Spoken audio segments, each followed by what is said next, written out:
Assalamualaikum warahmatullahi wabarakatuh. Waalaikumsalam warahmatullahi wabarakatuh. Terima kasih Bapak Ibu semua. Mohon izin, saya akan menjelaskan sekedar sharing ilmu terkait diklat yang pernah saya lakukan minggu lalu, yaitu diklat pembangunan berkelanjutan. Pembangunan berkelanjutan adalah upaya sadar dan berencana yang memadukan aspek lingkungan hidup, sosial, ekonomi dalam strategi pembangunan untuk menjamin keutuhan lingkungan hidup serta keselamatan, kemampuan, kesejahteraan, dan mutu hidup generasi masa kini dan masa depan.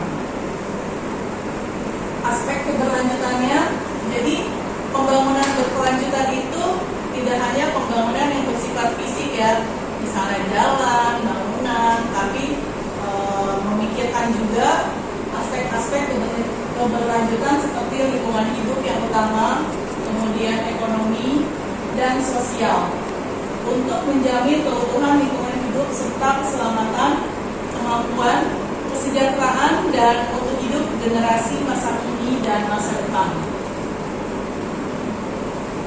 Ruang lingkup pengelolaan lingkungan seperti kita lihat di depan terdiri dari perlindungan konservasi sumber daya alam, kemudian ada pencegahan kerusakan, daya dukung dan pemanfaatan lahan, lalu ada pengendalian pencemaran air, muka air, pencemaran udara, sampah maupun B3, kemudian antisipasi perubahan iklim yang saat ini memang sudah mulai pemanasan global ya, yaitu energi dan emisi gas rumah kaca.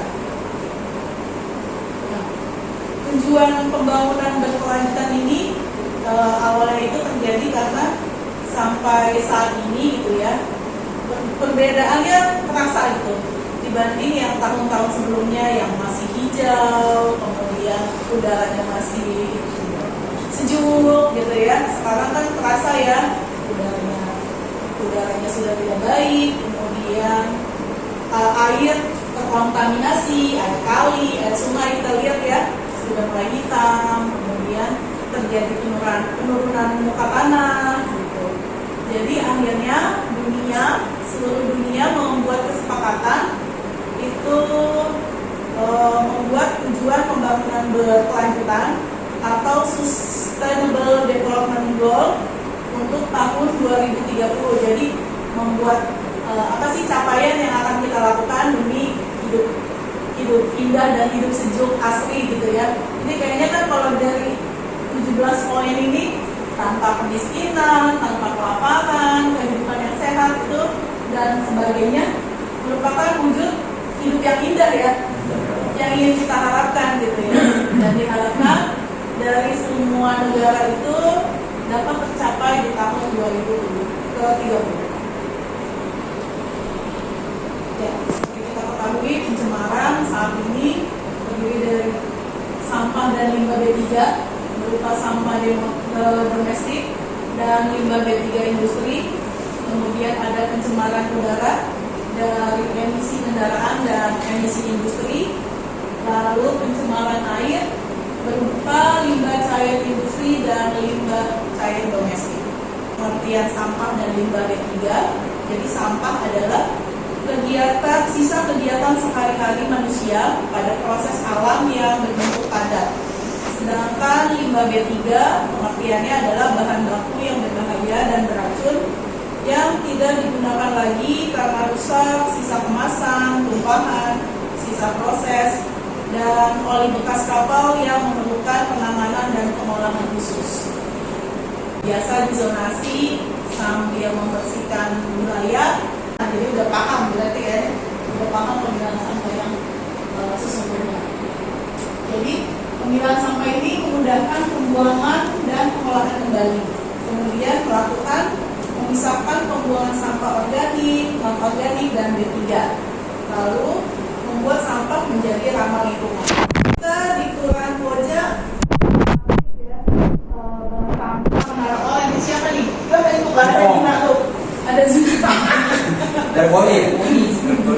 Tampak ya. Jadi setiap hari kita selain membawa 10 tong sampah, kita membawa juga karung ya.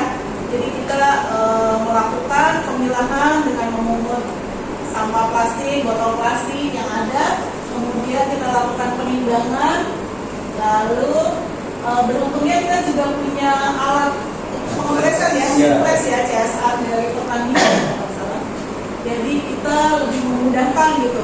Dibanding kelurahan lain tuh ada yang nggak punya, gitu. Nggak punya alat-alat seperti ini. Gitu, banyak yang nggak punya. Jadi beruntung kita punya alat pengopres.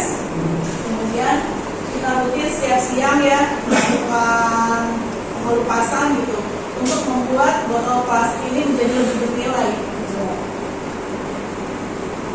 Jadi sebenarnya pemerintah ini punya baku mutu atau standar yang udara bersih itu, udara jernih itu seperti apa gitu ya.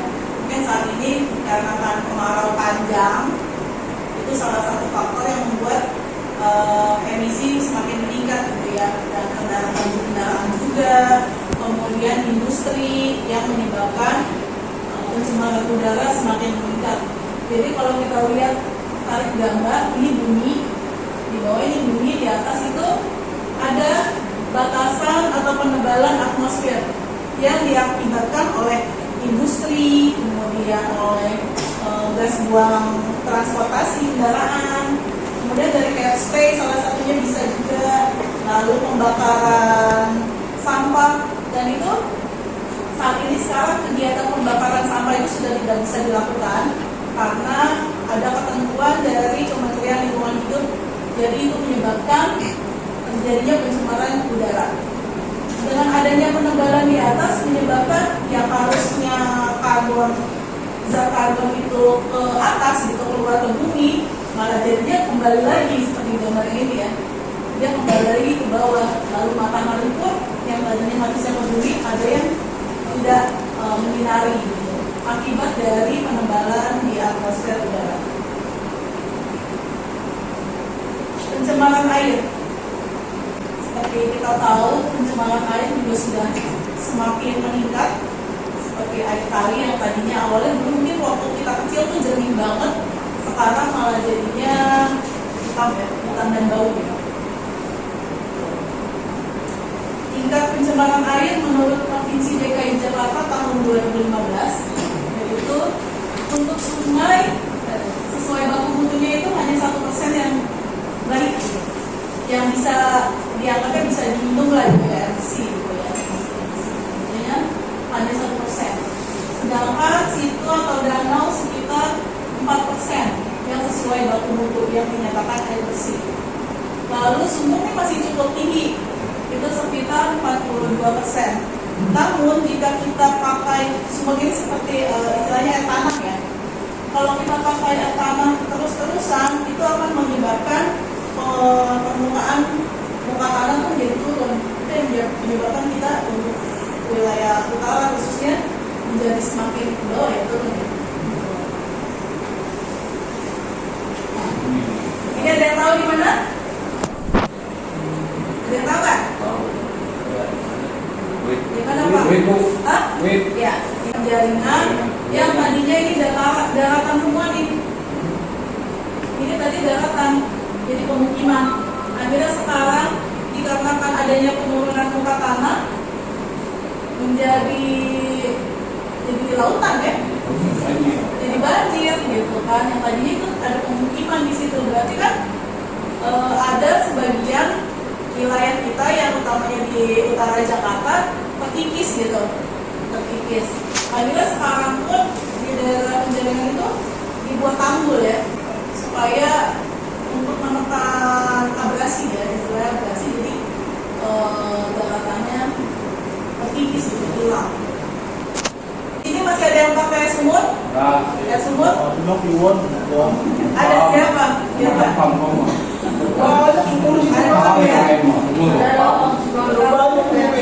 Banyak mengambil air tanah, bisa permukaan air tanah tuh jadi turun gitu ke bawah. Kemudian lahan terbuka hijau sekarang semakin berkurang ya, karena padat ya, di wilayah utamanya Jakarta Utara juga sudah semakin padat, sehingga lahan terbuka hijau yang harusnya menyimpan air tanah itu menjadi berkurang.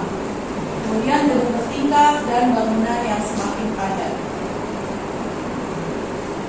Ini Ini konsep green building atau konsep rumah hijau, yaitu menggunakan energi yang seminimal mungkin, kemudian memanfaatkan ruang alam, lalu menggunakan energi yang dapat diperbaharui, dan menggunakan bahan yang bersifat ramah lingkungan. Jadi misalnya contohnya kayak kita di kantor nih udah mulai nih penghijauan, gitu. Penghijauan, kemudian hidroponik juga, itu salah satu konsep green building di wilayah kita. Kemudian itu saja, sekian dari saya. Kurang lebihnya mohon maaf. Wassalamualaikum warahmatullahi wabarakatuh.